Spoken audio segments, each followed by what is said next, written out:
Welcome to the vlog.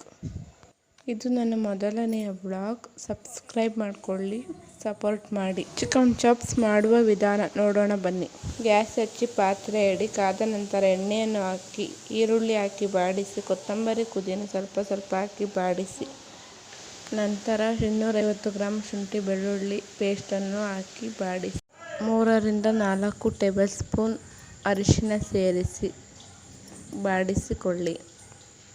5 kg ತೊಳೆದಿಟ್ಟ ಚಿಕನನ್ನು ಸೇರಿಸಿಕೊಳ್ಳಿ. ಸೇರಿಸಿದ ನಂತರ ಉಪ್ಪನ್ನು ಹಾಕಿ ಮಿಕ್ಸ್ ಮಾಡಿದ ನಂತರ ಮುಚ್ಚಳ ಮುಚ್ಚಿ ಬೇಯಲು ಬಿಡಿ.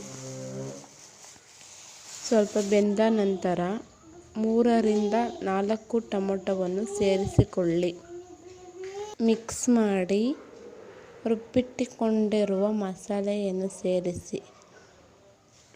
ಮಸಾಲೆಗೆ ಬೇಕಾಗಿರುವ ಪದಾರ್ಥಗಳು: ಮೆಣಸು, ಚಕ್ಕೆ, ಲವಂಗ, ಕಾಯಿ, ಕೊತ್ತಂಬರಿ ಸೊಪ್ಪು, ಪುದೀನ, ಗೋಡಂಬಿ, ಹಸಿಮೆಣಸಿನಕಾಯಿ, ಹುರಿಗಡಲೆ ಎಲ್ಲವನ್ನು ಸೇರಿಸಿ ರುಬ್ಬಿಟ್ಟುಕೊಳ್ಳಿ. ಮಿಕ್ಸ್ ಮಾಡಿದ ನಂತರ 50 ಗ್ರಾಂ ಮಟನ್ ಮಸಾಲೆಯನ್ನು ಸೇರಿಸಿಕೊಳ್ಳಿ.